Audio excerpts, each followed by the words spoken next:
नमस्कार, दार्श न्यूज़ देख रहे हैं आप और मैं हूं आपके साथ आदित्य राजपूत। अगर बात की जाए जम्मू की, तो जम्मू में मुद्दे जो हैं वो काफ़ी ज़्यादा गरमाए हुए हैं। चाहे वो जेके एसएसबी के एस्पिरेंट्स का मुद्दा हो, या फिर प्रॉपर्टी टैक्स का मुद्दा हो, या फिर डेली वेजेस की बात की जाए उनका मुद्दा हो। मुद्दों की अगर बात की जाए तो कमी जो है वो जम्मू में बिल्कुल नहीं है। और आज हमारे साथ बात करने के लिए मौजूद हैं शिवसेना उद्धव बाला साहब ठाकरे, जम्मू कश्मीर के प्रेसिडेंट मनीष साहनी जी। इनसे हम बात करते हो जानते हैं इनकी क्या राय है। सर, क्या कहना चाहेंगे? जिस तरह से आजकल प्रोटेस्ट अगर होते हैं तो पहले तो प्रोटेस्ट नहीं करने दिया जाता, और अगर होता है तो उन पर लाठीचार्ज या फिर उनको अरेस्ट कर लिया जाता है। किस तरह से देखते हैं? देखिए, दुर्भाग्यपूर्ण है। हमें नया जम्मू कश्मीर का सपना दिखाया गया था, हमें विकास का सपना दिखाया गया था, हमें युवाओं के लिए रोजगार का सपना दिखाया गया था। मगर आज जम्मू की कोई सड़क, कोई चौराहा ऐसा नहीं आपको दिखाई देगा जहां तक धरने प्रदर्शन नहीं हो रहे। हर वर्ग के लोग, युवा उसमें है, टीचर उसमें हैं, डेली वेजर उसमें हैं, हर वर्ग के लोग अपनी मांगों को लेकर अलग अलग जगह पर धरने प्रदर्शन पर बैठे हैं। ये बहुत ज़्यादा दुर्भाग्यपूर्ण है। उसके ऊपर धरने प्रदर्शन स्थल भी ख़त्म किए जा रहे हैं। आप देखिए, तवी पुल के ऊपर महाराजा हरि सिंह का प्रतिमा स्थल था, जिसको तमाम लोगों ने, वहाँ पर एक साइट बनी हुई थी, अलग से लोग बैठते थे, अपना धरना प्रदर्शन करते थे। लोकतांत्रिक तरीके से वहाँ पर शांतिपूर्ण तरीके से धरना प्रदर्शन किया जाता था। मीडिया भी वहां पर आता था, कवरेज की जाती थी। मगर आज जम्मू के अंदर कोई धरना प्रदर्शन स्थल ही नहीं है, पहला स्थल नहीं है। दूसरा, जब बच्चे या युवा या विभिन्न वर्ग के लोग अपनी मांगों को लेकर जब धरने करते हैं तो पुलिस बल का प्रयोग कर कर वहां पर या तो 144 लगा दी जाती है, या उन पर लाठीचार्ज कर कर उनको खदेड़ दिया जाता है। यानी वो देश, वो जम्मू कश्मीर राज्य जहां हम गर्व से कहते थे कि हमारा लोकतांत्रिक देश है, लोकतांत्रिक राज्य है, यहां पर लोकतंत्र का जो है लगातार गला घोटा जा रहा है। जी सर, अगर बात की जाए तो किस तरीके से देखते हैं, जिस तरह से जेके एसएसबी में स्कैम जो है वो लगातार निकल रहे हैं। एक तरफ जॉब्स की बात की गई थी कि धारा 370 के बाद जॉब्स होंगी, एम्प्लॉयमेंट जो है वो बढ़ाई जाएगी, लेकिन अब जिस तरह से भविष्य है, मगर उस भविष्य पर लाठियां बरसाई जा रही हैं। वो भविष्य इस समय घोर निराशा से जूझ रहा है। उनको ही एक उम्मीद की किरण दिखी थी 5 अगस्त 2019 को कि यहां पर बड़े बड़े जम्मू कश्मीर में निवेश होंगे, युवाओं के रोजगार के साथ भ्रष्टाचार अदा किया गया था। मगर सरकार खुद भ्रष्टाचार, सरकार के सामने है तमाम चीजें। एसआई की पोस्टों के अंदर भ्रष्टाचार हुआ, बच्चों ने पेपर दिया, पेपर लीक हो जाता है, कहीं पर पैसा लेकर जो है वो नौकरियां दी जा रही हैं।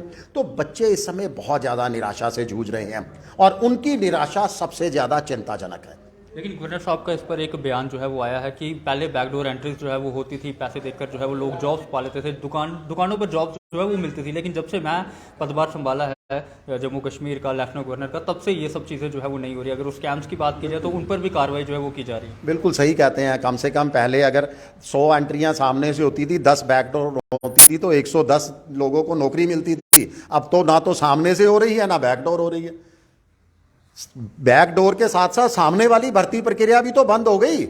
डॉक्टर जितेंद्र सिंह, जो पीएम हाउस के मंत्री हैं, जम्मू के सांसद हैं, उन्होंने यहां आकर एक बॉर्डर बटालियन फोर्स का गठन किया था। यहां पर कहा गया था बच्चों को, सीमावर्ती इलाकों के, कि यहां पर बॉर्डर बटालियन फोर्स बनेगी। बच्चों ने एग्जाम दिए, क्वालिफाई किया, फिजिकल टेस्ट हुआ उनका, बाद में वो भर्ती का इंतजार करते रहे। तो अब पता चलता है कि वो भर्ती प्रक्रिया ही खत्म कर दी गई, बॉर्डर बटालियन ही खत्म कर दी गई। यानी ना नौकरियां होंगी, ना बैकडोर एंट्रियां होंगी। ये तो इस तरफ चल रही है हमारा जम्मू कश्मीर राज्य। तो युवाओं के भविष्य के साथ खिलवाड़ ना किया जाए, यही मेरी बार बार अपील है कि जम्मू कश्मीर जिस रास्ते पर चल रहा है, बहुत निराशा का रास्ता है इस समय। पिछले देखिए 3 साल से ज़्यादा का समय हो चुका है, जम्मू कश्मीर के अंदर राज्य का दर्जा नहीं दिया गया। 4 साल से ज़्यादा का समय हो चुका है, यहाँ लोकतांत्रिक सरकार नहीं है। तो किस चीज का आप वादा करते हो? हमारे साथ जब केंद्र शासित प्रदेश बनाया गया था जम्मू कश्मीर को, हमें बहुत ज्यादा उम्मीद की किरण दिखाई दी थी कि हम सीधे प्रधानमंत्री जी के अधीन चले गए हैं, हम सीधे देश के गृह मंत्री जी के अधीन हैं। मगर हमें ये नहीं पता था कि हमारे साथ सौतेला और लवारिस छोड़ दिया जाएगा हमें यहाँ पर। आज हमारी सुध लेने वाला कोई नहीं है। हमारे लिए जो नीतियां बनाई जा रही हैं, वो कौन लोग नीतियां बना रहे हैं जिनका जम्मू कश्मीर से कोई ताल्लुक ही नहीं रहा पिछले कई सालों से, हमारे ऊपर बिठा दिए गए हैं। तमाम नौकरशाही बाहर की है, एलजी प्रशासन के तमाम लोग बाहर के हैं। तो वो बाहर वाले लोग जम्मू कश्मीर की जनता के साथ कैसे जुड़ सकते हैं? कैसे उनकी भावनाओं की, हमारी संस्कृति खत्म हो चुकी है, हमारा व्यापार खत्म हो चुका है, हमारी पहचान खत्म हो चुकी है, हमारा मतदान के अधिकार में भागीदारी की जा चुकी है, मैं तो पूछना चाहता हूं कि आपने जम्मू कश्मीर के पास क्या रहने दिया है? आपने इसको एक प्रयोगशाला और लूट का अड्डा बना दिया है। जो भी नया कानून एक लैबोरेटरी बना दी है। हाँ बिल्कुल, जो भी नया कानून आपको अगर कहीं प्रयोग करना तो वो जम्मू कश्मीर में थोप दो। संपत्ति कर अब लगा दिया गया। जम्मू कश्मीर संसाधनों का धनी राज्य है। सबसे पहले तो यहाँ पर बिजली पानी मुफ्त होना चाहिए, निःशुल्क होना चाहिए, क्योंकि हमारे संसाधन हैं। प्रधानमंत्री जी खुद 2014 के बाद और 14 की रैलियों में कह चुके हैं कि जम्मू कश्मीर में पन बिजली परियोजनाओं से आधे देश को बिजली सप्लाई की जा सकती है। 20,000 मेगावाट तक बिजली पैदावार की जा सकती है।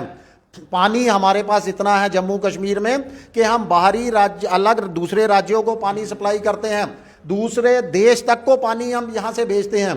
तो उसके बावजूद जम्मू के लोगों के लिए पीने के लिए पानी नहीं है। कई दिन यहां पर पानी नहीं आता, बिजली के लगातार कट जारी हैं। क्या नहीं किया जम्मू कश्मीर के लोगों ने? जम्मू कश्मीर के लोगों ने सरकार पर विश्वास किया। सरकार ने कहा इलेक्ट्रॉनिक मीटर लगेंगे, आपको 24 घंटे बिजली दी जाएगी। जम्मू कश्मीर के लोगों ने पुराने मीटर बंद करके इलेक्ट्रॉनिक मीटर लगाए, नहीं आई बिजली 24 घंटे। स्मार्ट मीटर का वादा किया गया, आप स्मार्ट मीटर लगाइए 24 घंटे बिजली आएगी। कईयों के स्मार्ट मीटर भी लग चुके हैं। वो इतना स्मार्ट है कि आपके बिजली का बिल ही 100 गुना बढ़ गया है। किसी का 10,000 बिल आ रहा है, किसी का 20,000 आ रहा है, मगर लाइट नहीं है।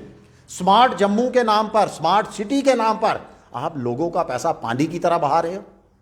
जगह जगह जम्मू की सड़कें आपने बेच दी स्मार्ट पार्किंग के नाम पर। सड़कों पर जो है पार्किंग हो रही है आजकल, जो सड़कें पहले ही सिकुड़ी हुई हैं, जहां चलने के लिए जगह नहीं है, गाड़ियों के लिए जगह नहीं है, वहां आपने पार्किंग स्थल बना दिए।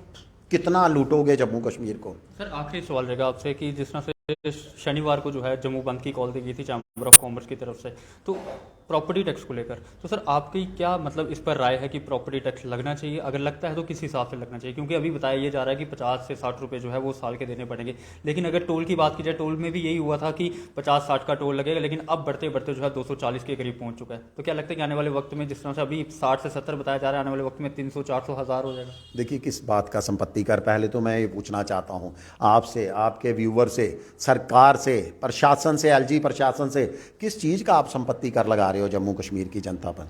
जो हमने छोटे छोटे आशियाने बनाए हैं अपने लिए, वो आशियाना हमने इनकम टैक्स देकर बनाया है। हम उस आशियाना को बनाने के लिए अगर हमने कोई मटेरियल भी खरीदा है, बिल्डिंग मटेरियल, अगर मैं एक टाइल भी अपने घर में लगाने के लिए लेके आया हूँ तो उस पर मैंने जीएसटी पे किया है। हर टैक्स हम दे रहे हैं। इनकम टैक्स जो हमारी साफ सुथरी कमाई है उसमें से अगर हम छोटा सा अपने घर का एक आशियाना बनाते हैं उस पर भी आपको एतराज है। और आप दे क्या रहे हो संपत्ति कर के बदले? आपने कौन सी सुविधाएं दी? कहाँ नालियां पक्की हैं, कहाँ गलियां पक्की हैं, कहाँ सीवरेज प्लांट है हमारे यहाँ पर? जिन शहरों से आप मुकाबला कर रहे हो, चंडीगढ़, दिल्ली, वो एक क्लास सिटीज हैं। वहाँ सरकार ने लोगों को सुविधाएं दे रखी हैं। यहाँ पर तो हमारे घर के, आपके घर के अंदर म्यूनसिपलिटी की गाड़ी कूड़ा उठाने के लिए आती है, दिन हफ्ते में 4 बार या 5 बार, वो भी 100 रुपया लेती है। तो आप कूड़ा उठाने के पैसे ले रहे हो, गलियां आप बना नहीं सकते, किसी तरह की सुविधाएं लोगों को दे नहीं रहे हो, कर पे कर ठोके जा रहे हो। को बता दूं जम्मू कश्मीर की जनता इस समय दोहरी तेहरी मार सह रही है। एक तरफ केंद्र सरकार लगातार जो है महंगाई बढ़ाता जा रहा है। गैस सिलेंडर जो 8 साल पहले 400 रुपए का था, आज आपने उसके 300 गुना उसके अंदर बढ़ोतरी कर दी। 1150-1200 रुपए का गैस सिलेंडर है।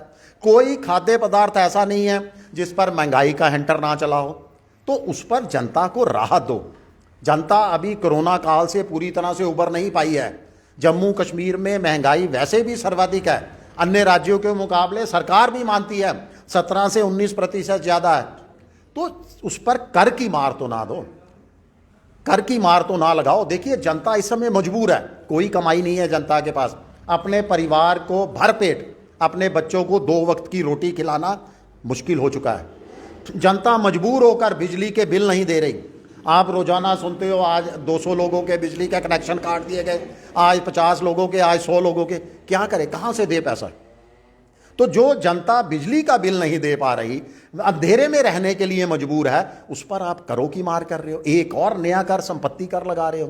तो कम से कम जनता पर रहम करो, जनता को इस तरह से ना पीसो चक्की के अंदर, जनता पर रहम करो और राहत दो। बल्कि हम तो कहते हैं कि सरकार को नगद सहायता देनी चाहिए लोगों को। शिवसेना का स्टैंड ये है कि प्रॉपर्टी टैक्स नहीं लगना चाहिए। बिल्कुल नहीं लगना चाहिए। एक और ये बार बार जो कह रहे हैं ये गरीबों पर नहीं लग रहा, अमीरों पर लगेगा। समाज को बांटो नहीं। पहले ही हमारा समाज जातिवाद में, धर्मवाद में बढ़ चुका है। अब आप एक और गैप बनाने लगे हो, अलग अलग बांटने लगे हो। ये अमीर है, वो गरीब है, किसी पर संपत्ति कर नहीं लगना चाहिए। और बिल्कुल आपने सही फरमाया कि आज आप लालच दे रहे हो कि 100 रुपये टैक्स होगा या 500 रुपये टैक्स होगा। क्या गारंटी है? आपने टोल टैक्स भी ऐसे ही किया था। गैस का सिलेंडर 400 का था, आज 1200 का हो रहा है। क्या कर रही जनता, क्या कर लेगी? 70 रुपये आपको पेट्रोल दिया गया था आपके शासनकाल में, आज 100 रुपये है। क्या कर लिया हमने? तो ये भी किस चीज की गारंटी है? क्यों आप गुमराह कर रहे हो एक बार फिर जनता को, ये अमीर गरीब में बांट कर, और ये कहकर के बहुत थोड़ा कर है।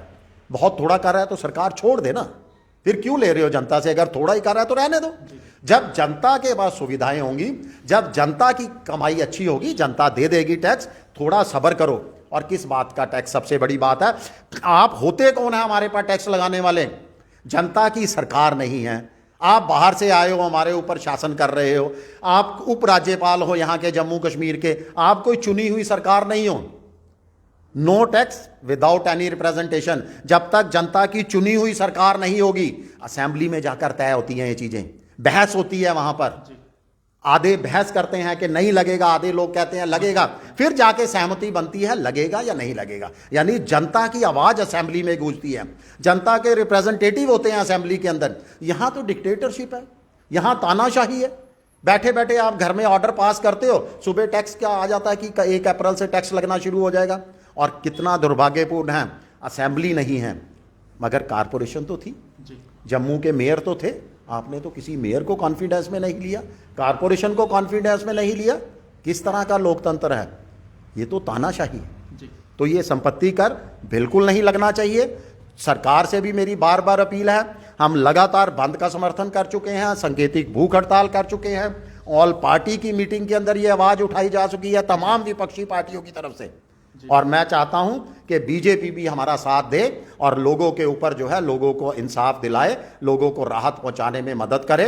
अब घर में चुपचाप नहीं बैठी रहे, मौन नहीं धारण करे, बाहर निकले जनता के साथ सड़कों पर। क्योंकि यही सूरतें लेकर आपने, जब लोकतांत्रिक प्रक्रिया बहाल होगी, जनता से वोट भी मांगने हैं, तो उस समय कौन सा मुंह लेकर आप वोट मांगने जाओगे जब आप जनता के हक में, जनता के मुद्दों पर बोलने के लिए तैयार नहीं? चलिए सर, बहुत शुक्रिया बात करने। तो आपको हम बता दें कि शिवसेना का ये स्टैंड है कि प्रॉपर्टी टैक्स जो है वो नहीं लगना चाहिए। क्योंकि अगर बात की जाए तो बाहरी राज्यों की, तो बाहरी राज्यों में सुविधाएं जो है वो काफ़ी अच्छी मिल रही हैं। लेकिन अगर जम्मू की बात की जाए तो जम्मू में सुविधा जो है वो अभी उस लेवल तक नहीं पहुंच पाई है। आप लोग भी अब प्रॉपर्टी टैक्स देने के लिए बिल्कुल तैयार रहिए, क्योंकि 1 अप्रैल से जो है प्रॉपर्टी टैक्स लगने जा रहा है। अब देखना ये होगा कि क्या 1 अप्रैल से पहले कुछ बयान या फिर कोई ऑर्डर जो है वो निकाला जाता है कि नहीं जाता है। तब आप लोगों की क्या राय है, आप भी जरूर साझा कीजिएगा। तब तक बने रहिए आप द अर्थ न्यूज़ नेटवर्क के साथ।